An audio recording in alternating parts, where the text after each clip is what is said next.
जय हिंद दोस्तों। आप सब लोग कैसे हैं? आई होप आप सब लोग अच्छे होंगे। तो आप लोगों का स्वागत है हमारे यूट्यूब चैनल बायोकेम एक्सपर्ट पे। आज हम डिस्कस करने वाले हैं ब्लड के बारे में। आज हम ब्लड के बारे में, इसका shape, size, structure, types of cells, कितनी सेल्स प्रेजेंट होती हैं, सारी चीज़ें बहुत अच्छे तरीके से हम डिस्कस करेंगे। ओके बच्चों, तो ये मेडिकल का पहला ऐसा चैनल है जिसमें फ्री ऑफ कॉस्ट आपको नोट्स भी प्रोवाइड कराए जाते हैं, आपको वीडियो लेक्चर विद क्वालिटी के साथ प्रोवाइड कराए जाते हैं। इसके पहले हमने डिस्कस किया था बच्चों anatomy, physiology and blood collection procedure and CBC. बहुत सारे टॉपिक पे हमने बहुत अच्छे से डिस्कस किया था और ब्रीफ डिस्कस किया था। चाहे आप कॉम्पिटेटिव पर्पस के हिसाब से देख रहे हैं या मेन एग्जाम के पर्पस से देख रहे हैं, किसी भी हिसाब से देख रहे हैं, तो आपके एक एक क्वेश्चन यहाँ से फंसने के चांसेस हैं। ओके बच्चों, तो चलो डिस्कस करते हैं हम टाइम को वेस्ट ना करते हुए। ओके बच्चों, the structure and function of blood. Structure, भाई ब्लड का स्ट्रक्चर, शेप, साइज जैसे मैंने बताया, ठीक है। फंक्शन, हमारे शरीर में ब्लड का काम क्या है, फंक्शन क्या है, वर्क क्या है। भाई हमारे शरीर में क्यों पाया जा रहा, हमारे शरीर में कुछ काम होगा तभी तो हमारे बॉडी में प्रेजेंट है ना, है कि नहीं। तो आगे हम हर एक चीज को, हर एक पॉइंट को डिटेल में डिस्कस करेंगे। ओके बच्चों, let's discuss the structure and function of blood. इसमें blood is a fluid connective tissue. Blood is a fluid connective tissue, इसलिए हम फ्लूइड कनेक्टिव टिश्यू बोलते हैं क्योंकि फ्लूइड इन नेचर का होता है। कैसा? फ्लूइड इन नेचर का। जैसे आप जानते हैं फ्लूइड कैसा होता है, भैया आपने हाथ कट ऐसे कट मारा, ठीक है, या आपने ऐसा कुछ भी किया तो ब्लड आप बाहर निकलने लगता है ना, बॉडी से बाहर ब्लड निकलने लगता है।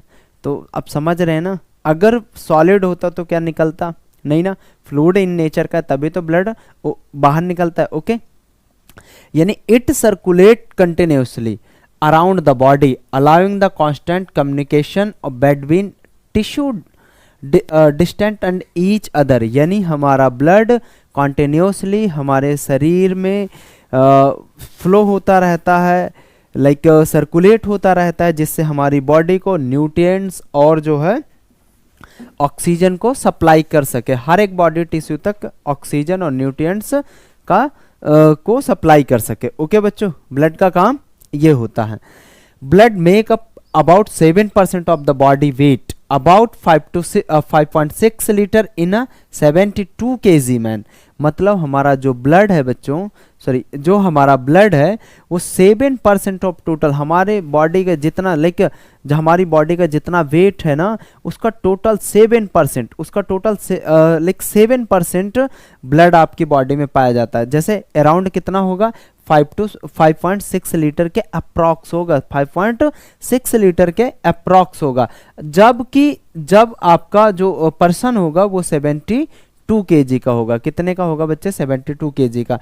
This proportion is less women and while is the children greater gradually and the decreasing until the adult level of reached. यानी एक तरीके से देखा जाए कि जो फीमेल है, जो फीमेल पर्सन है बच्चों, उसमें जो है मेल के अकॉर्डिंग ब्लड कम होता। अच्छा एक चीज बताइए, फीमेल में ब्लड क्यों कम होता, बताइए। फीमेल में ब्लड इसलिए कम होता है क्योंकि वो उन्हें खून पीना होता है ना, तो खून पी के एवरेज होल नॉर्मल कर लेते हैं। ठीक है, ओके बच्चों, चलो। और फीमेल के अकॉर्डिंग चिल्ड्रन में भी ब्लड ज्यादा होता है। ठीक है बेटा, okay. Blood makes up 6 to 8% our total body weight. जैसे मैंने अभी बताया कि 7% होता है। तो अब अगर एवरेज में देखते हैं, अगर हम एवरेज में देखते हैं तो 6 to 8% के एवरेज ऑल रहेगा। और normal adult blood volume 5 litre होता है। नॉर्मल 5.6 5 to 6 के बीच में रहेगा नॉर्मल ब्लड। ठीक है। Blood is a made up of cellular material and fluid called plasma.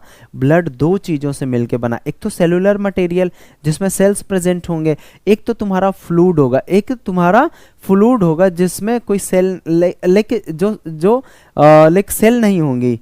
Okay, यानी दो चीजों से, एक फ्लूइड, दूसरा सेलुलर मटेरियल, तो दोनों चीज मिलके क्या बनाते हैं आपका ब्लड। जैसे इसमें दिया है but it self composed of approximately, मतलब क्या क्या प्रेजेंट है, 55% आपका प्लाज्मा है, 55% आपका प्लाज्मा है और जो 45% आपके सेल्स हैं, 45% क्या है बच्चे, सेल्स। आप यहाँ पे देख रहे हैं बहुत सारा ब्लड्स दिख रहा है ना, बहुत सारा ब्लड सॉरी दिख रहा है। इसमें देखो आरबीसी दिख रही है रेड कलर की, ये डब्ल्यूबीसी दिख रही हैं, ये आरबीसी हैं तुम्हारी, ये प्लेटलेट हैं।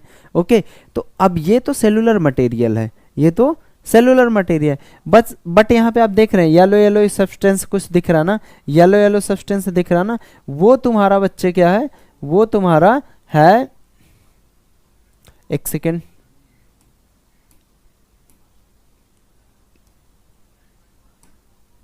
ठीक है, वो तुम्हारा सेलुलर मटेरियल है। वो क्या है बच्चे, सेलुलर मटेरियल। और जो येलो कलर का सब्सटेंस है ये तुम्हारा फ्लूइड है, जिसको हम प्लाज्मा बोलते हैं। ओके बच्चों, ठीक है।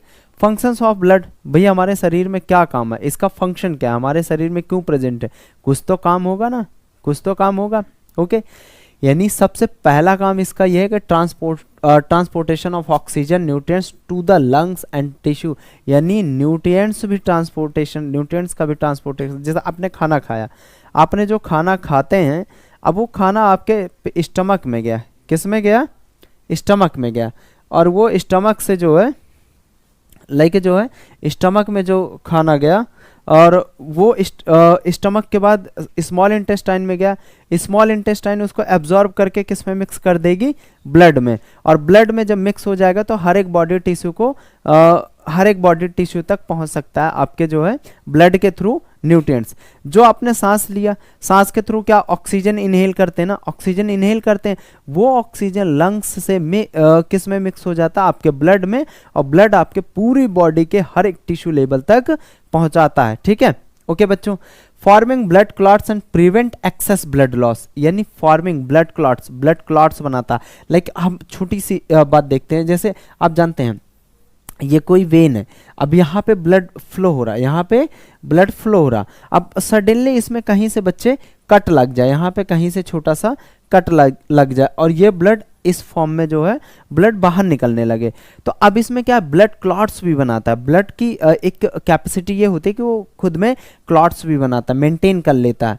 अब जब ब्लड एयर के कांटेक्ट में आएगा ना, तो ऑटोमेटिक इसमें वो क्लॉट बनना स्टार्ट हो जाए। अब ये कैसे बनाएगा, लाइक यहाँ पे जो है ब्लड एक ऐसे जाल जैसा स्ट्रक्चर बना लेगा, जिससे कि ब्लड जो है यहीं पे फंस जाएगा और एक्सेस ब्लड लॉस नहीं होगा, यानी ज़्यादा ब्लड लॉस नहीं होगा, और पेशेंट बच जाएगा मरने से। ओके बच्चे। Carrying the cells of antibodies and the fight infection, यानी अपने साथ ये कौन से सेल्स कैरी करते हैं, लाइक एंटीबॉडीज। कौन से एंटीबॉडीज, वैसे डब्ल्यूबीसी के पार्ट्स होते हैं, अभी देखेंगे हम एंटीबॉडी क्या होते हैं बच्चे। एंटीबॉडी ब्लड कैरी करता है, जिससे कि इन्फेक्शन से या हमारी बॉडी को प्रोटेक्ट कर सके। Bringing waste product to the kidneys and liver, हमारे जो किडनी और लिवर हैं बच्चे, उनसे वेस्ट प्रोडक्ट निकाल के उसको फिल्टर कर देते हैं और ब्लड को क्लीन करते हैं। भाई एक चीज़ बताओ, जैसे अच्छी चीज़ें हैं ब्लड में, हमने खाना खाया, न्यूट्रिएंट्स मिक्स हो गया, अच्छी चीज़ें हैं भाई ब्लड में। ऑक्सीजन, वो भी अच्छी चीज़ें हैं, ब्लड में मिक्स हो गया, तो अच्छी चीज़। अब जब टिश्यू को देंगे ये गुड प्रोडक्ट्स, अगर टिश्यू को देंगे तो टिश्यू भी तो वेस्ट प्रोडक्ट देगा। अब जब वेस्ट प्रोडक्ट टिश्यू देगा ब्लड में, तो एक तरीके से ब्लड इम्प्योर हो गया ना, खराब हो गया ना तो वो फिर क्या करेगा, इसको फिल्टर करेगा। फिल्टर करने का भी काम करता है, किसके, जैसे किडनी और लिवर के थ्रू ब्लड को फिल्टर करने का भी काम करता है। ओके बच्चे। रेगुलेटिंग बॉडी टेम्परेचर, एक काम यह है कि ब्लड की वजह से ही आपकी पूरी बॉडी का टेम्परेचर रेगुलेट रहता, सेम रहता, मतलब ऐसा घटता बढ़ता नहीं, यहाँ का टेम्परेचर अलग है, यहाँ का अलग है, हाथ का अलग है, पैर का अलग, ऐसा कुछ नहीं, पूरी बॉडी का टेम्परेचर सेम रहता है। तो किसके कारण है बच्चों, किसके कारण, ब्लड के कारण। Okay. Forming of blood cells बनते कैसे हैं, अब हम ये देख लेते। अभी तो हमने फंक्शन देख लिया कि ब्लड का काम क्या है हमारे शरीर में, अब ये देख लेते भैया ये ब्लड बनता कहाँ पे है, ये ब्लड बनता कहाँ पे है। तो पहली बात तो सबसे पहले ब्लड बनने की प्रोसेस को हम हिमेटोपोइसिस बोलते हैं। ब्लड बनने की प्रोसेस को हम क्या बोलते हैं, haematopoiesis. The formation of development of blood cells, यानी ब्लड सेल्स के फॉर्मेशन और डेवलपमेंट को हिमेटोपोइसिस बोलते हैं।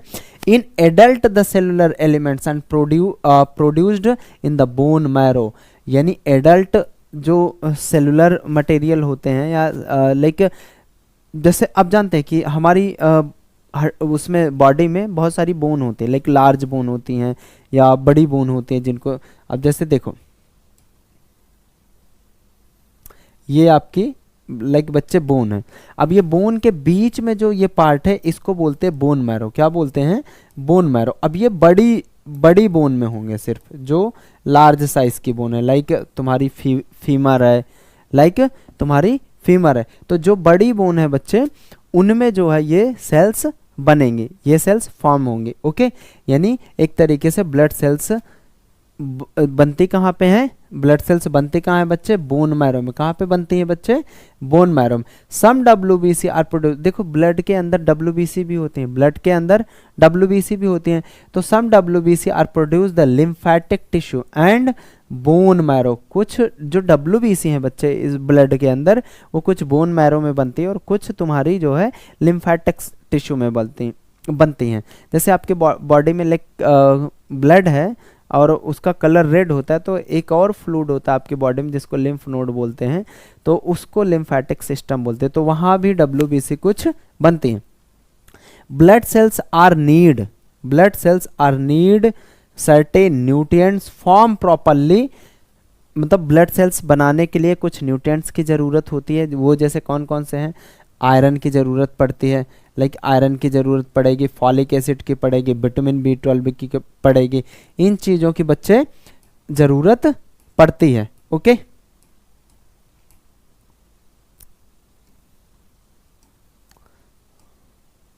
ठीक। All blood cells are formed come from the hematopoietic stem cell. These are the become any blood cells. देखो आप यहाँ पे हड्डी देख रहे हैं, एक ये बोन देख रहे हैं, लार्ज बोन दिख रही है आपको, ये बोन दिख रही ना बच्चे। इसके बीच में एक ये पार्ट देख रहे हो जिसको बोलते हैं बोन मैरो। क्या बोलते हैं हम? Bone marrow. अब ये बोन मैरो एक हिमेटोपोइटिक सेल बनाती है, एक हिमेटोपोइटिक सेल बनाती है, और हिमेटोपोइटिक सेल इन सारी सेल्स का निर्माण करती हैं, चाहे WBC हो, RBC हो, प्लेटलेट हो। WBC के टाइप्स लाइक न्यूट्रोफिल्स, इस्नोफिल्स, बेसोफिल्स, जितनी भी ब्लड में सेल्स होती हैं, एवरी सेल्स कौन बनाता है? Haematopoietic cell. कौन सेल? हिमेटोपोइटिक स्टेम सेल बनाती हैं ये सारी सेल्स को। और हिमेटोपोइटिक स्टेम सेल को कौन बनाता है बच्चों? Bone marrow. कौन बनाता है? Bone marrow. ओके बच्चों, ये समझ में ना। हिमेटोपोइसिस का मतलब होता है ब्लड फॉर्मेशन एंड डेवलपमेंट, और हिमेटोपोइसिस जो होता है बच्चों उसको एक सेल बनाती है जिसको हिमेटोपोइटिक सेल बोलते हैं। तो हिमेटोपोइटिक सेल इन ब्लड सेल्स के सभी सेल्स को फॉर्म्ड करती है, बनाती है। Okay, blood is a circulating tissue consisting of 3 types of cell. अब हम सबसे पहले ये देख लेते हैं कि ब्लड में जो सेलुलर पार्ट है, अब जानते हैं कि जैसे एक वायल है और वायल में हमने जो है ब्लड ले लिया, ठीक है, ब्लड ले लिया। तो इसमें जो सेलुलर पार्ट है, जो सेल वाला पार्ट है ना बच्चे, वो तुम्हारा है 45%। कितना है? 45%। तो ये 45% हम डिस्कस करने वाले हैं। कितना परसेंट है बच्चे? 45%। और जो प्लाज्मा है वो 55% है। जो फ्लूइड है, लाइक ये फ्लूइड है, ये क्या है बच्चों? फ्लूइड है। तो फ्लूइड तुम्हारा कितना है? 55%। तो हम किसको पढ़ने वाले हैं? फ्लूइड को, सॉरी ब्लड सेल्स को। हम ये 45% को डिस्कस करेंगे। हम जो है ये 45% को डिस्कस करेंगे। ओके, चलो। रेड ब्लड सेल्स को, इसमें first of all red blood cells होते हैं जिनको RBC भी बोलते हैं। क्या बोलते हैं? RBC मतलब रेड ब्लड सेल्स। ये जो सेल्स हैं बच्चे, ये किस कलर की होंगी? रेड कलर की। किस कलर की? रेड कलर की। आप यहाँ देख पा रहे हैं, ये देखो कैसा रेड है, बढ़िया चमकदार। ओके, फिर दूसरी सेल्स है वाइट ब्लड सेल्स जिनको WBC बोलते हैं। क्या बोलते हैं? WBC, white blood sales. इसको दूसरा नाम इसका ल्यूकोसाइट है। RBC का दूसरा नाम इरेथ्रोसाइट है। इरेथ्रो मीन्स होता है रेड। इरेथ्रो मीन्स क्या होता है बच्चे? रेड। इरेथ्रो मीन्स होता है रेड, साइट मीन्स होता है सेल। ओके, यहाँ भी ल्यूको मीन्स होता है वाइट एंड साइट मीन्स होता है सेल। ओके बच्चों, इतना समझ में आया आपको? प्लेटलेट का दूसरा नाम है थ्रोम्बोसाइट्स। यहाँ भी देख पा रहे हैं आप बहुत सारे फ्रेगमेंट्स है एक तरीके से एक मेगा कैरियोसाइट्स होती है प्लेटलेट के अंदर, वो बहुत छोटे छोटे फ्रैगमेंट्स बना लेते हैं जिसको हम प्लेटलेट बोलते हैं। अभी हम सभी को डिटेल में डिस्कस करेंगे। ओके बच्चों, देखो यहाँ पे आप देख पा रहे हैं, ये तुम्हारा जो ये वाला पार्ट है ये तुम्हारा 55% होता है, ये क्या है, प्लाज्मा है। ओके, ये और ये नीचे वाला पार्ट है, ये सिर्फ और सिर्फ आरबीसी है, जो कि अब जानते हैं ना कि डब्ल्यूबीसी, प्लेटलेट एंड आरबीसी सब मिला के टोटल कितना परसेंट है बच्चे, 45%। ओके, सेलुलर एलिमेंट कितना है, 45%। फ्लूइड वाला एलिमेंट कितना है, फ्लूइड वाला पार्ट कितना है बच्चे, 55%। ओके, अब हम अगर सेलुलर वाले को डिवाइड करें तो इसमें जो डब्ल्यूबीसी और प्लेटलेट है, ये जो डब्ल्यूबीसी और प्लेटलेट है बच्चे वो 1% है, और जो आरबीसी वाला पार्ट है वो तुम्हारा 44% है। आरबीसी तुम्हारी 44% है। आरबीसी कितने हैं बच्चे, आरबीसी तुम्हारे 44% है। तो 44 और 1% दोनों मिला के कितना हो गया बच्चे, 45%। बेसिक सी बात है। अब जो प्लाज्मा है बच्चों, प्लाज्मा में क्या क्या होता है, प्लाज्मा में तुम्हारा प्रोटीन होगा, आयंस होंगे, वाटर होंगे, न्यूट्रिएंट्स होंगे, वेस्ट होंगे, गैसेस होंगे। वेस्ट प्रोडक्ट जो आपकी बॉडी ने रिलीज करती हो, वेस्ट प्रोडक्ट हो गए। गैस आप लेते हैं, लाइक ऑक्सीजन लेते हैं, फिर कार्बन डाइऑक्साइड रिलीज करते हैं, तो सारी गैसेस भी प्लाज्मा में होती है। बाकी न्यूट्रिएंट्स होते हैं, प्रोटीन्स वगैरह होते हैं। ओके बच्चों, चलो इतना समझ में आना आपको। Okay, red blood cells, erythrocytes. Red blood cells का दूसरा नाम जैसे अभी हमने बताया इरेथ्रोसाइट। अब हम रेड ब्लड सेल्स को डिटेल में डिस्कस करेंगे।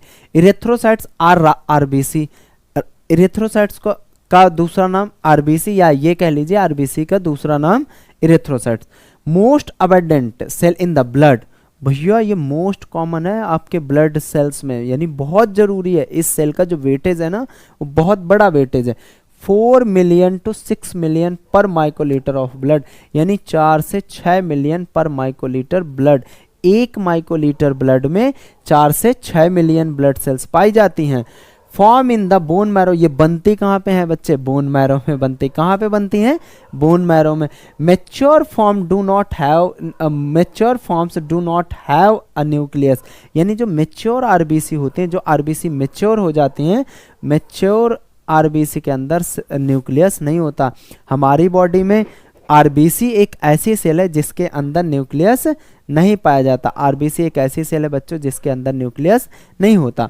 शेप्ड एज बाइकॉनकेव शेप, इसका शेप कैसा होता है, बाइकॉनकेव शेप। जैसे ये तुम्हारा जो है बाइकॉनकेव शेप हो गई, ये तुम्हारा लाइक ये ऐसे करके बाइकॉनकेव शेप हो गई।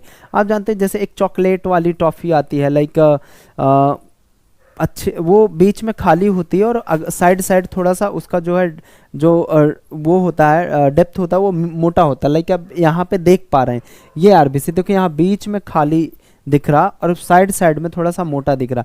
एक तरीके से ये बाइकॉनकेव शेप है। ओके बच्चों, हाँ, 6 to 8 micrometre in diameter. Diameter मतलब इसका गोलाई, राउंड, इसका जो डायामीटर होता है वो कितना होता है, 6 to 8 माइक्रोमीटर होता। ओके बच्चों, लाइफ स्पैन कितनी होती है, 120 दिन, 3 to 4 मंथ भी बोल सकते हैं इसको, 3 to 4 मंथ भी कह देते हैं कभी कभी, ठीक है। यानी 3 से 4 महीने के बीच में इसका लाइफ स्पैन होता है। यानी लाइफ स्पैन का मतलब होता है बच्चों कि जो आरबीसी बनी है वो बस्ट भी होगी, यानी नष्ट होगी, खत्म होगी, तो वो उसका जो लाइफ स्पैन होगा 3 से 4 महीने होगा, वो 3 से 4 महीने होगा। ओके बच्चों, ठीक, हाँ। अब जो आरबीसी है वो बनी किससे है, उसके अंदर क्या प्रेजेंट है, तो उसके अंदर प्रेजेंट है भैया हीमोग्लोबिन। क्या प्रेजेंट है, हीमोग्लोबिन। हीमोग्लोबिन क्या है, हीमोग्लोबिन किससे मिलके बना, आयरन प्लस प्रोटीन से। अगर हीमोग्लोबिन के डेफिनेशन देखते हैं तो haemoglobin is a red colour of pigment. Haemoglobin is a red colour of pigment, Lal colour का पदार्थ है, सब्सटेंस है, जो किससे मिलके बना, आयरन और प्रोटीन से। इसी के कारण आरबीसी का कलर रेड होता है, हीमोग्लोबिन के कारण ही आरबीसी का कलर रेड होता है। इतना समझ में आना आपको। Okay, found in the RBC, यानी आरबीसी के अंदर हीमोग्लोबिन पाया जाता है, इसलिए आरबीसी का कलर रेड होता है बच्चे। क्यों? क्योंकि हीमोग्लोबिन ही रेड कलर का पिगमेंट है, पदार्थ है, ऑब्वियसली सी बात है। Haemoglobin carry oxygen, O2, iron, यहाँ पे आयरन है, ठीक है बच्चे, iron, the lungs, okay, hemoglobin carry oxygen the lungs and to the chest of the body, and carbon dioxide CO2 binds to the RBC and taken to the lungs and to be exhaled। यानी haemoglobin क्या करता है, oxygen को carry करता है lungs से। कहाँ से कैरी करेगा? आपके लंग्स से, और वो जो है लंग्स से कैरी करके आपकी पूरी बॉडी को दे देगा, और उधर से रिटर्न CO2 को लंग्स में दे देगा, जिससे कि बॉडी से बाहर निकल जाए, एक्सहेल्ड। यानी क्या करेगी कि लाइक ऑक्सीजन को आप यूज कर लिए भाई, वहां से वेस्ट प्रोडक्ट क्या निकला, CO2 निकला, तो CO2 को बाहर बॉडी से बाहर निकाल दिया, जिसको like lungs to be exhaled, और CO2 को क्या कर देता, लंग्स एक्सहेल्ड कर देता, बाहर निकाल देता। ओके, यानी ऑक्सीजन को कैरी कौन करता है बच्चे? हीमोग्लोबिन। कौन कैरी करता है? हीमोग्लोबिन। ओके, अब हम आरबीसी हमारा खत्म हो गया, अब हम पढ़ेंगे WBC, white blood cells, leucocyte. Okay, ये WBC क्या है बच्चे? WBC होता है हमारी बॉडी में, लाइक जैसे हमारी बॉडी में कहीं से बैक्टीरियल इन्फेक्शन हो गया, वायरल इन्फेक्शन हो गया, पैरासाइट इन्फेक्शन, जो माइक्रो ऑर्गेनिजम्स होते हैं, जब वो हमारी बॉडी में इंटर करते हैं किसी भी तरीके से या अटैक करते हैं, तो हमें हमारी बॉडी को कौन बचाता है? WBC। यानी हमारी बॉडी की एक तरीके की आर्मी है, एक तरीके की क्या है? आर्मी है। जैसे ही हमारा बैक्टीरियल वो होता है, अटैक होता है, तो सबसे पहले एक आर्मी की तरीके काम करता है और बैक्टीरिया को ख़त्म करके हमारी बॉडी को हष्ट पुष्ट और बढ़िया हेल्दी बना के रखता है, जिससे कि हम बीमार नहीं होते। तो चलो WBC हम पढ़ते हैं। ओके, WBC का दूसरा नाम है ल्यूकोसाइट। ल्यूको मीन्स जैसे मैंने बताया था अभी कि व्हाइट होता है, ल्यूको मीन्स क्या होता है? व्हाइट, और साइट मीन्स होता है सेल, इसलिए WBC का दूसरा नाम बच्चे ल्यूकोसाइट भी है। लार्जेस्ट साइट ब्लड सेल्स, पूरे ब्लड सेल्स में सबसे इसका साइज जो है बड़ा होता है। Okay, WBC circulate around the blood and help the immune system fight the infection. यानी WBC सर्कुलेट होता है आपकी पूरी बॉडी में और हेल्प करता है कि कोई भी बैक्टीरियल इन्फेक्शन या पैथोजेनिक इन्फेक्शन है तो उससे फाइट करके उसको ख़त्म करके हमें इन्फेक्शन रहित बनाता है, कि हमारी बॉडी इन्फेक्टेड ना हो और हम स्वस्थ रहें। Found in the bone marrow and the some of lymph glands. ये पाई कहाँ बनती कहाँ है, या पाई बनती कहाँ है बच्चों? तो ये बनती है आपकी बोन मैरो में, और कुछ WBC आपकी लिम्फ ग्लैंड्स में बनती है। कहाँ पे बनती है? लिम्फ ग्लैंड्स में। When an infection and inflammatory condition occurs the body release white blood cells to help fight the infection.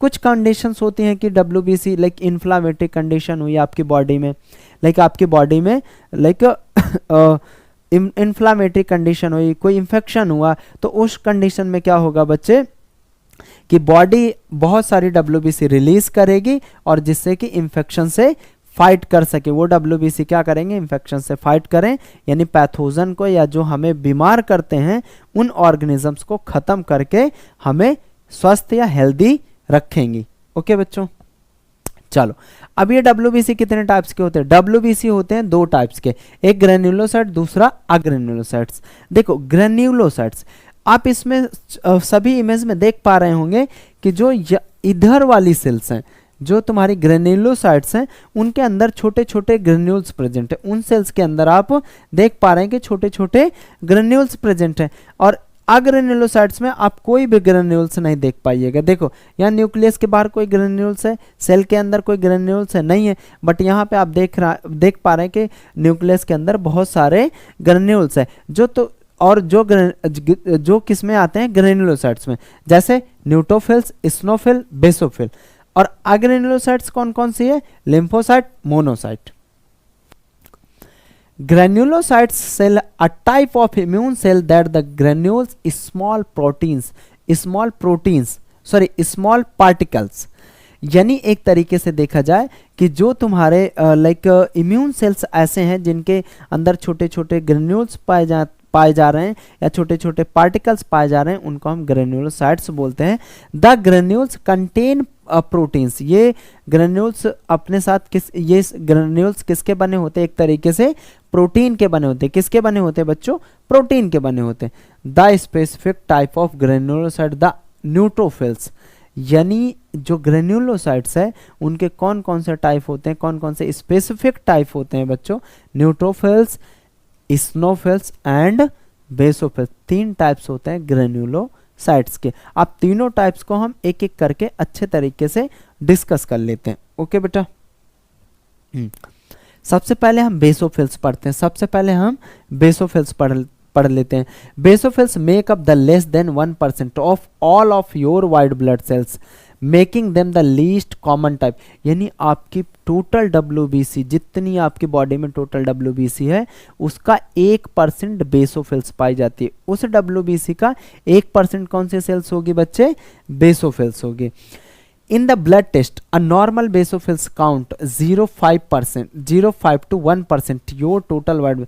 Normal जो रिजल्ट होता है लाइक बेसोफिल्स का, वो नॉर्मल रिजल्ट अप्रॉक्स में 0.5 से 1% तक हो सकता है। 0.5 से 1% तक टोटल बॉडी वेट का, सॉरी टोटल जो आपकी बॉडी में WBC काउंट है उसका टोटल WBC काउंट का 0.5 से 1% तक हो सकता है। A life span basophil short recently estimate to be the range 1 to 2 days। इसका जो लाइफ स्पैन है ना बच्चे, इसका जो लाइफ साइकिल है 1 से 2 दिन है। इसका कितना लाइफ साइकिल है? 1 से 2 दिन। ओके बच्चों, अब स्नोफिल डिस्कस कर लेते हैं। Eosinophil are responsible for responding in the infections that parasite cause in the also play the role in the general immune response as well as inflammatory response in the body। यानी जो like स्नोफिल से बच्चे वो एक तरीके से parasitic infection आपकी body में जब होता है तो ये रिस्पॉन्स देता है और हमारे पैरासाइटिक इन्फेक्शन को ख़त्म करके हमारी बॉडी को स्वस्थ बनाता है। न्यूक्लियस, अब जो से इस स्नोफिल के अंदर जो न्यूक्लियस है बच्चे, ये देखो ये अंदर न्यूक्लियस दिख रहा ना, इसके 2 लूप्स हैं, इसके 2 लूप्स का बना होता है ये तुम्हारा स्नोफिल्स। इसकी लाइफ स्पैन कितनी होती है? 0.5 से 9 दिन तक, यानी 12 घंटे से लेके 9 दिन तक इसकी लाइफ स्पैन होती है। 12 घंटे मतलब आधा दिन हो गया ना। और इसका जो टोटल WBC है ना, आपकी बॉडी में जो टोटल WBC है 1 से 4% तुम्हारा उसका ये हो सकता है लाइक स्नोफिल्स। अब लाइक आपकी बॉडी में 100 WBC है ना, तो 1 से 4 के बीच में, जैसे 2, 3, 4 भी हो सकते हैं, तो इतने बीच में अगर है तो नॉर्मल है, अगर इससे ज़्यादा है तो फिर लाइक रिपोर्ट आपकी एबनॉर्मल है। चलो, neutrophils these represent in the majority of blood cells in the human body. जो न्यूट्रोफिल्स है बच्चे, ये मोस्ट कॉमन सेल्स है आपकी बॉडी में, जहाँ कहीं भी जरा सा इंफेक्शन हुआ, जैसे they act as a scavengers the helping surrounded and the destroy bacteria and the fungi and the present in the body. आपकी बॉडी में कहीं भी बैक्टीरियल इन्फेक्शन हुआ, फंगल इन्फेक्शन हुआ, तो सबसे पहले न्यूट्रोफिल्स जाएगी और उसको डिस्ट्रॉय कर देगी और इस डिस्ट्रॉय करके आपकी बॉडी को स्वस्थ बनाएगी। The first circulating cells migrate in the site of infection, यानी ये सेल ऐसी सेल है जो सबसे पहले जहाँ पे इन्फेक्शन दिख रहा वहाँ पे सबसे पहले ये सेल्स पहुँचेगी। PMN 5, इसका जो सेल्स मतलब कितनी सेल्स होती हैं बच्चे? 50 to 75% circulating leucocyte in the human body. Human body में 50 से 75%, अगर WBC 100 आ रही हैं तो 50 से 75 के बीच में सिर्फ न्यूट्रोफिल्स होंगी, यानी 75% तक इसका नॉर्मल रेंज होता है। यानी सबसे ज़्यादा वेटेज किसका होता है? न्यूट्रोफिल्स का। The neutrophils nucleus has different morphology is the multi looped nuclear, यानी अच्छा देखो इसका एक ये PMN लिखा है, आप इसको ध्यान से देखिए। PMN का मतलब क्या है?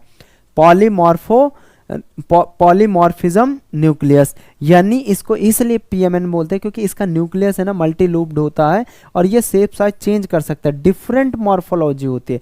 इसका जो मॉर्फोलॉजी होता है ना बच्चे, वो डिफरेंट मॉर्फोलॉजी का होता है, इसलिए हम इसको पीएमएन बोलते हैं। पॉली मीन्स बहुत सारे, मॉर्फोलॉजी मतलब मॉर्फिज्म, बहुत सारे ये शेप साइज चेंज कर सकता है, और एन मतलब न्यूट्रोफिल्स, ऐसा न्यूट्रोफिल्स जो बहुत सारे शेप साइज चेंज कर सकता है, उसको पीएमएन सेल बोलते हैं।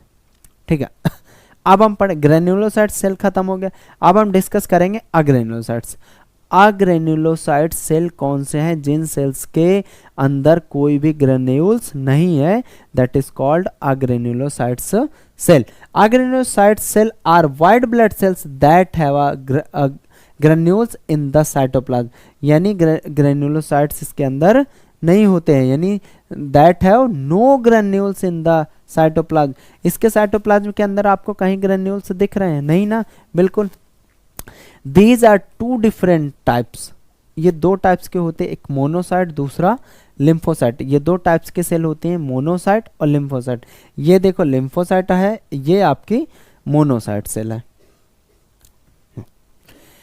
अब हम एक एक करके डिस्कस कर लेते हैं लिम्फोसाइट सेल। लिम्फोसाइट सेल कितने टाइप की होती है बच्चे? दो टाइप्स की, एक टी सेल्स दूसरा B cell. T cell thymus में बनती है, B cell mostly bone marrow में बनती है। अब जो बी सेल है ना, बी लिम्फोसाइट है बच्चे, इसको B cell, B lymphocyte cell भी बोल सकते हैं।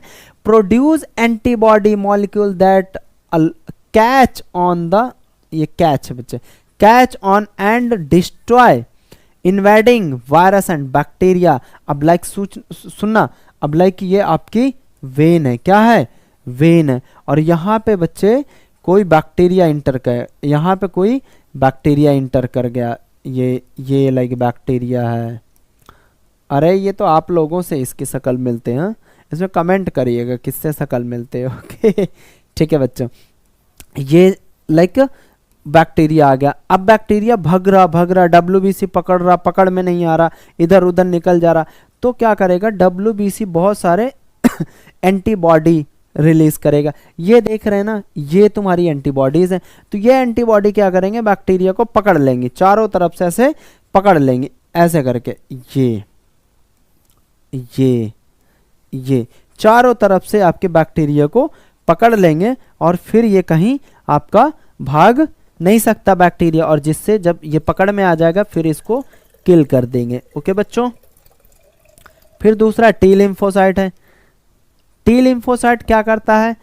It direct fighters like foreign invaders and the produce cytokines and the biological substance that help activate and the parts of immune system. ये जो टी सेल्स है ना बच्चे, ये डायरेक्ट अटैक करता है, ये जो फॉरेन इन्वेडर्स आते हैं ना उन पे डायरेक्ट अटैक करता है, और मोस्टली ये कैंसर सेल को भी डिस्ट्रॉय करता है। अगर आपकी बॉडी में कोई कैंसरस सेल बन रही होगी बच्चों, तो उसको भी डिटेक्ट करता है। ओके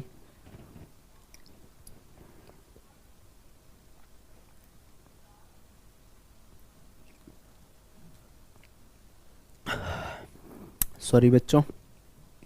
ओके ये समझ में आया ना, बी सेल और टी सेल।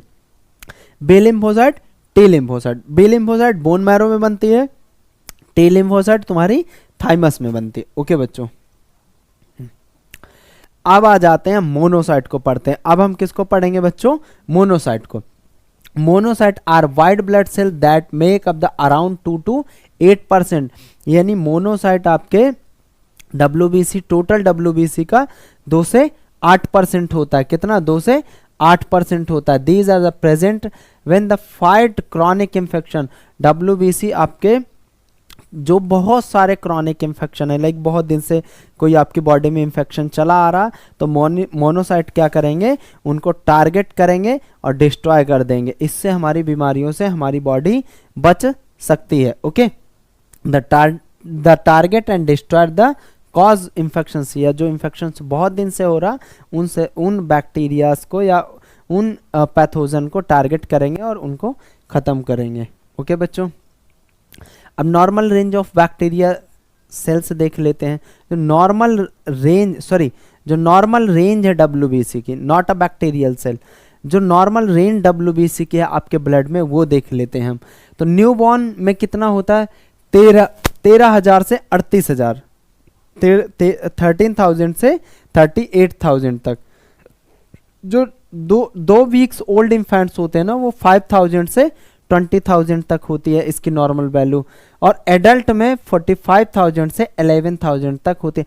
अब देखो ये जो सेल्स है ना बच्चे, ये पर माइक्रोलीटर होती है, ये जो है पर माइक्रोलीटर होती है। Okay, white blood cells count leukocyte. अब कंडीशन अगर हो जाए कि हाई वाइट ब्लड सेल, अगर WBC इन केस ये जैसे नॉर्मल वैल्यू है जो बच्चे, नॉर्मल रेंज से WBC किसी कंडीशन में बढ़ जाए, हाई हो जाए, तो फिर क्या हो सकता है भाई, ये तो समस्या वाली बात है भाई। अगर नॉर्मल रेंज नहीं आई लेकिन नॉर्मल वैल्यू से ऊपर है WBC, फिर क्या करेंगे sir?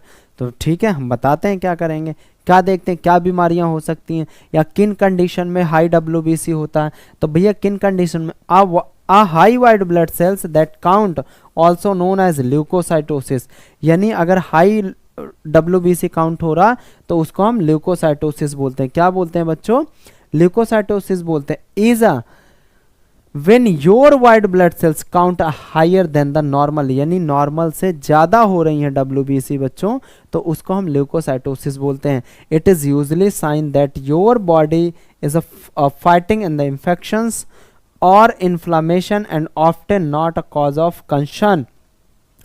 It could be sometime indicate something more serious like leukemia, जब अगर WBC, आप तो जानते हैं कि WBC का काम क्या है कि भाई WBC आपके इन्फेक्शन इन्फ्लामेशन को दूर करती है, इस चीज़ में बहुत ज़्यादा हेल्पफुल है। बट अगर सम टाइम कभी कभी क्या होता है कि ये बहुत बढ़ जाती है, तो it is not normal condition, it is serious condition. कभी कभी ज़्यादा बहुत काउंटिंग हो गई तो ये बहुत सीरियस कंडीशन है, जैसे लाइक ल्यूकेमिया। ल्यूकेमिया क्या है? एक जैसे कैंसर होता है ना, लाइक कैंसर, तो कैंसर हो सकता है अगर ज़्यादा WBC बढ़ रही है। ओके बच्चों, किस इन्फेक्शंस में बढ़ जाती कभी कभी, इस और स्पेशली बैक्टीरियल इन्फेक्शन, जैसे बैक्टीरियल इन्फेक्शन हुआ तो उस कंडीशन में भी बढ़ जाती है। जब बहुत ही ज़्यादा बढ़ गई तो फिर तो आप जानते हैं कि कैंसरस सेल बन रही है। इन्फ्लामेटरी डिजीज़, कोई इन्फ्लामेटरी इन्फेक्शन से रिलेटेड कोई डिजीज़ है, इन्फ्लामेटरी डिजीज़ है, जैसे देखो rheumatoid arthritis and allergic reaction से आपकी बॉडी में कोई भी रिमोटॉइड अगर डिजीज़ है, आर्थराइटिस है, तो इस कंडीशन में भी WBC के नंबर्स बढ़ जाते हैं। प्रेगनेंसी के कंडीशन में बढ़ जाते हैं, कोई स्मोकिंग वगैरह बहुत ज़्यादा करता है उस कंडीशन में भी बढ़ जाते हैं। सडन स्ट्रेस, कोई स्ट्रेस वगैरह अचानक सा ले रहे हो, लाइक ए हार्ड एक्सरसाइज, ज़्यादा एक्सरसाइज कर रहे हो, इमोशनल स्ट्रेस, ज़्यादा स्ट्रेस ले लिए, इमोशनल स्ट्रेस। ओके बच्चे, कंटेन द मेडिकेशंस, ज़्यादा मेडिकेशंस वगैरह चल रही हैं, लाइक बहुत ज़्यादा दवा वगैरह चल रही है, तो उस कंडीशन में एलर्जिक रिस्पॉन्सेस सच है ड्यू टू अस्थमा, जैसे अस्थमा की कंडीशन में भी तुम्हारे WBC के नंबर हमेशा बढ़े रहेंगे। जैसे अब अस्थमा की कंडीशन में क्या होता है बच्चे, शॉर्टनेस होती है, लाइक ऑफ ब्रीथ, सांस ऐसा फूलेगी आपकी, कफिंग होगा, बहुत ज़्यादा कफ बनता है, वीजिंग होगा, स्टफी नोज होता है, ईची आइज एंड द रैश। ठीक है, ये सारी चीज़ें आपको देखने को मिलेगा। अब लो वाइट ब्लड कंडीशन में क्या हो सकता है? हाई का तो आप जान गए कि क्या क्या बीमारियां होती है और किन कंडीशन से WBC बढ़ता है। ओके, तो अब लो वाइट ब्लड सेल से क्या होता है? कम हो गई WBC बहुत ज़्यादा, तो आप क्या सोचेंगे कि क्या क्या किन कंडीशन से हो सकती है? तो लो वाइट ब्लड सेल से हो सकता है बच्चे condition that can cause leukaemia include, यानी इसमें ल्यूकेमिया, अब जैसे वहाँ हाई WBC को ल्यूकोसाइटोसिस बोल रहे हैं, यहाँ अगर WBC डिक्रीज हो रही है तो उसको हम ल्यूकेमिया बोलेंगे। उसको क्या बोलेंगे बच्चे? ल्यूकेमिया बोलेंगे ये। ठीक है, हाई WBC को ल्यूकोसाइटोसिस और लो WBC काउंट को ल्यूकेमिया। किस कंडीशन में? ऑटो इम्यून कंडीशन में, such as lupus and HIV। Auto immune condition कभी कभी होता है बच्चे कि खुद की सेल खुद के उस पर अटैक करने लगते हैं, खुद की सेल्स या खुद के एंटीबॉडीज खुद के सेल्स पे अटैक करने लगते हैं, तो उस कंडीशन में आपकी सेल डिस्ट्रॉय हो जाएंगे। ओके, बोन मैरो डिसऑर्डर्स हो सकता है। बोन मैरो में आप जानते हैं कि WBC कहाँ बनती है? बोन मैरो में। आप जब जो फैक्ट्री है WBC बनाने की वही नहीं बनाएगी तो कम होगी नहीं। लिम्फोमा हो सकता है, ठीक है, लिम्फ नोड का कैंसर वगैरह, ठीक है, लिम्फोमा। विटामिन B12 की डिफिशियंसी हो सकती है, लाइक विटामिन B12 की कमी हो सकती है, तो इस कंडीशन में WBC के नंबर कम हो सकते हैं। चलो अब हम बच्चे पढ़ लेते हैं प्लेटलेट। अब हम पढ़ लेते हैं प्लेटलेट। प्लेटलेट का दूसरा नाम है थ्रोम्बोसाइट्स। क्या नाम है बच्चों? Thrombocytes. Form in the bone marrow, ये बनता कहाँ पे है? बोन मैरो में। Fragments of the cytoplasm in the mega karyocytes. आप जानते हैं ये मेगा जो कैरियोसाइट्स एक सेल बनाती है, कौन? Hematopoietic cell. और ये मेगा कैरियोसाइट सेल बहुत सारे फ्रैगमेंट्स में डिवाइड हो जाते हैं जो कि बनते हैं platelet. Smallest of the blood cell, सबसे छोटी ब्लड सेल्स होती है, सबसे छोटी से सेल होती है ब्लड में। और इसका डायमीटर कितना होता है? 1 to 4 माइक्रोमीटर। कितना? 1 to 4 माइक्रोमीटर इसका डायमीटर होता है। शेप कैन बी राउंड, इसका जो शेप होता है ना गोल होता है, बट उसमें लाइक अपीयर स्पाइकी, कांटे जैसी संरचना। जैसे ये गोल है ना, तो इसमें ऐसे कांटे जैसी स्पाइकी टाइप लाइक संरचना होगा। अभी हम देखेंगे कैसे होते हैं। तो लाइफ स्पैन कितना? 8 to 12 डेज। कितना होता है बच्चे? 8 से 12 दिन इसका लाइफ स्पैन होता है। देखो यहाँ पे प्लेटलेट देख पा रहे हैं ना कैसे कांटे जैसी संरचना निकली है। बाकी ये तो गोल है, ये तो गोल है, बट स्पाइकी कांटे जैसी संरचना निकली है, इसलिए हम इसको बोलते हैं। ठीक है, हाँ। Involve in the clotting process, इसका काम क्या हमारी बॉडी में? ये आपकी बॉडी में क्लॉट को मेंटेन कराता है, क्लॉटिंग को मेंटेन करता है। Seal wounds and the prevent blood loss, यानी अगर कोई घाव हो गया, कोई वाउंड हो गया, तो उसको सील करेगा, उसको सील करेगा। जैसे मैंने पहले बताया ना, कोई अगर घाव हो गया तो उसको क्या करेगा? सील कर देगा और प्रिवेंट करेगा ब्लड लॉस होने से, कि ब्लड ज़्यादा एक्स्ट्रा बाहर लॉस ना हो। हेल्प रिपेयर डैमेज वेसल्स, जो वेसल्स डैमेज हो जाती हैं उनको भी रिपेयर करता है। इसकी नॉर्मल काउंटिंग होती है बच्चे 1.50 लाख से 4 लाख तक पर माइक्रोलीटर होती है, यानी 1.5 लाख से 4.5 लाख पर माइक्रोलीटर होती है। Platelet stain bluish and reddish purple colour, जब प्लेटलेट को आप स्टेन करते हैं ना, तो ये तो देखो एक 3D डायग्राम है, बट हम इसको माइक्रोस्कोप पे इस तरीके का देखते हैं, तो इसमें जो ब्लू कलर के ये दिख रहे हैं ना, देखो आप ये ब्लू कलर के आपको दिख रहे हैं ना, ये कुछ डॉट्स आपको ब्लू कलर के दिख रहे हैं ना छोटे छोटे से, ये तुम्हारे प्लेटलेट हैं, ये तुम्हारे रियल प्लेटलेट हैं। ये क्या है बच्चे? रियल के आपके प्लेटलेट हैं। ये जो बड़ी बड़ी सेल्स दिख रहे हैं ये तुम्हारी आरबीसी हैं। ये क्या है बच्चे? आरबीसी हैं। ओके, अब हम पढ़ लेते हैं प्लाज्मा। हमारे ब्लड सेल्स खत्म हो गए। ब्लड सेल्स हमने अच्छे से डिस्कस किया। जिसको अगर कोई क्वेश्चन में क्वेरी है, कुछ भी है, तो आप लोग पूछ सकते हैं। ओके, आप लोग लाइक कमेंट में डाल सकते हैं कि सर ये क्वेश्चन हमें समझ में नहीं आया, तो हम उसको समझाएंगे। अब प्लाज्मा पढ़ लेते हैं। Plasma is a stock coloured of non living substance and occupy of the space between cells viscous fluid, यानी प्लाज्मा एक चिपचिपा पदार्थ है जो किस कलर का? स्टॉक कलर का है। किस कलर का बच्चे? स्टॉक कलर का। और ये नॉन लिविंग सब्सटेंस है। कैसा है? नॉन लिविंग सब्सटेंस है। सेल आपकी लिविंग सब्सटेंस है, बट ये प्लाज्मा नॉन लिविंग सब्सटेंस है, यानी पदार्थ है। अब इसमें पाया क्या जाता है? इसकी कंपोजिशन क्या है? ब्लड प्लाज्मा की बच्चे कंपोजिशन क्या है? तो इसमें 90 से 92% तो वाटर होता है, 90 से 92% वाटर है। फिर दूसरा इसमें जो इंग्रेडिएंट्स होता है, प्रोटीन होता है 6 to 8%, प्रोटीन 6 to 8%। अब कौन कौन से प्रोटीन होते हैं? एल्बुमिन होता है, ग्लोबुलिन होता है, कुछ क्लॉटिंग प्रोटीन्स होते हैं जो आपकी बॉडी में क्लॉट्स को प्लेटलेट के साथ मिलके क्लॉट्स बनाते हैं। ओके, जैसे फाइब्रिनोजन हो गया और प्रोथ्रोम्बिन हो गया। कुछ ऑर्गेनिक न्यूट्रिएंट्स भी होते हैं, जो आप लोग खाना खाते हैं तो कुछ उसमें ऑर्गेनिक न्यूट्रिएंट्स होते हैं। जैसे कार्बोहाइड्रेट क्या? ऑर्गेनिक न्यूट्रिएंट्स है। अमीनो एसिड्स क्या है? Organic nutrients. ऑर्गेनिक का मतलब ऐसे न्यूट्रिएंट्स जो कार्बन से मिलके बने हो। किससे? कार्बन से मिलके बने हो। कुछ इलेक्ट्रोलाइट्स भी हैं बच्चे, जैसे sodium, potassium, calcium, chloride, bicarbonate, ये कुछ न्यूट्रिएंट्स भी हैं। कुछ नॉन प्रोटीन सब्सटेंस जो प्रोटीन के नहीं बने, ऐसे सब्सटेंस भी हैं, जैसे लैक्टिक एसिड है, ये लैक्टिक एसिड है, यूरिया है, क्रिएटिनिन है। यूरिया क्रिएटिनिन ये क्या है बच्चे, आपके वेस्ट प्रोडक्ट हैं। क्या है, वेस्ट प्रोडक्ट है। ये भी तो ब्लड में ही होते हैं, और ब्लड में मतलब यानी प्लाज्मा में, किस में होते हैं, प्लाज्मा में। और कुछ गैसेस भी होती है जैसे ऑक्सीजन और CO2, ये कहाँ पे होते हैं, ये भी प्लाज्मा में होती हैं। ओके बच्चों, नेक्स्ट डिस्कस करते हैं अब हम प्रोटीन को, जो प्लाज्मा प्रोटीन है उनको डिटेल में डिस्कस कर लेते हैं। जो प्लाज्मा प्रोटीन है बच्चे उसको हम डिटेल में डिस्कस करते हैं।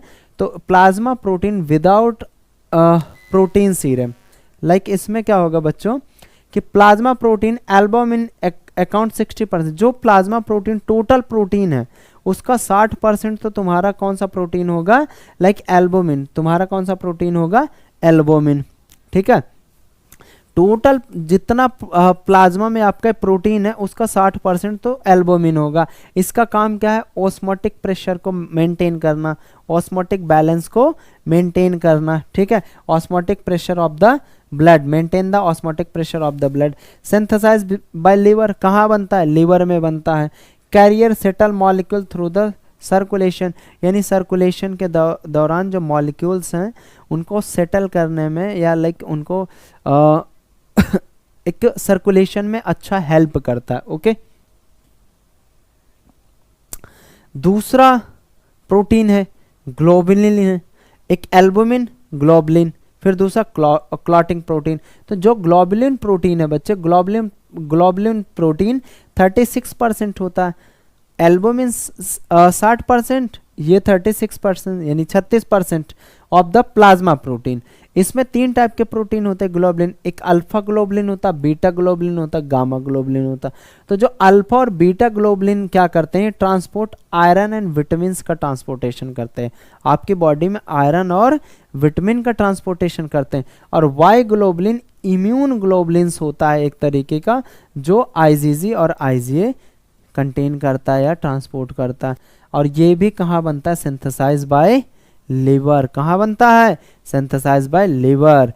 कुछ क्लॉटिंग प्रोटीन्स हैं जो क्लॉट्स बनाते हैं, जो आपकी बॉडी में क्लॉट्स बनाते हैं, यानी जैसे आप चोट लग गई कहीं और ब्लड लॉस होने लगता है तो आप थोड़ी देर बाद देखते हैं कि वहाँ पे एक रक्त का थक्का बन जाता है, जिससे कि ब्लड लॉस नहीं होता या ब्लड फिर बहता नहीं है। तो ये क्लॉटिंग प्रोटीन है, वो रक्त का थक्का बनाते हैं बच्चे।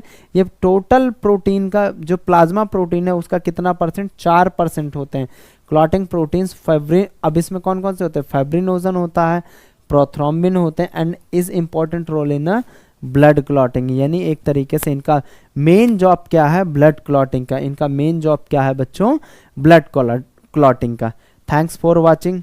और जितना से जितना है आप हो सके कि वीडियो को शेयर करें, क्योंकि हर एक बच्चे तक पहुंच सके, क्योंकि बहुत यूज़फुल वीडियो है। और इसमें जो है हर एक लेक्चर को, हर एक पॉइंट को, हर एक टॉपिक को हमने बहुत डिटेल में डिस्कस किया है, और इसके नोट्स भी प्रोवाइड किए जाएंगे। ओके बच्चों, तो आप मेहनत करके पढ़िए, ठीक है।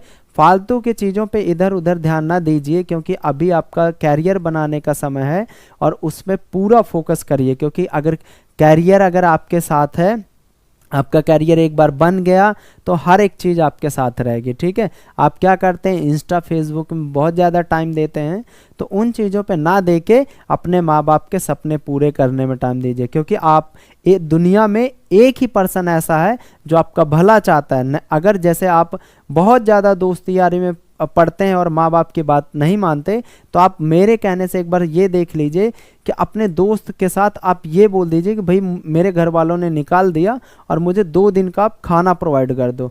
कसम से तीसरे दिन आपको भगा देगा कि मैं खाना नहीं आपको दूंगा। इसलिए माँ बाप की बातें कभी नहीं टालनी, और जिन चीज़ों के लिए माँ बाप मना करें उन चीज़ों को कभी नहीं करना, ठीक है। तो अब जानते हैं कि एक ही पर्सन ऐसा है जो आपके पेरेंट्स हैं बच्चे, यही आपका भला चाहते हैं और यही आपको सितारों तक देखना चाहते हैं। कोई कितना भी कहे कि ऐसा वैसा मैं तुम्हारे लिए ये कर दूंगा वो कर दूंगा, तो वो सिर्फ बातें हैं, वो रियल नहीं है बच्चे। फालतू की चीज़ों में ध्यान नहीं लगाना। प्यार मोहब्बत के लिए बहुत समय पड़ा है, जब आप कामयाब हो जाएं, कैरियर बना लें, तो सब उन चीज़ों पे ध्यान दीजिए। इसलिए कहते भी हैं कि मोहब्बत की कश्ती में ज़रा सोच समझ कर सवार होना मेरे दोस्त, मोहब्बत की कश्ती में ज़रा सोच समझ कर सवार होना मेरे दोस्त, क्योंकि जब ये चलती है तो किनारा नहीं मिलता, और जब डूबती है तो सहारा नहीं मिलता। इसलिए बहुत सोच समझ के चीज़ें करिएगा। और आज अभी मेहनत करने का समय है, तो आप लगातार कंटिन्यूसली मेहनत करिए, एक दिन सफलता जरूर मिलेगी। क्योंकि मेहनत का रास्ता थोड़ा सा लंबा होता है, थोड़ा सा मुश्किल होता है, पेनफुल होता है। ओके, यानी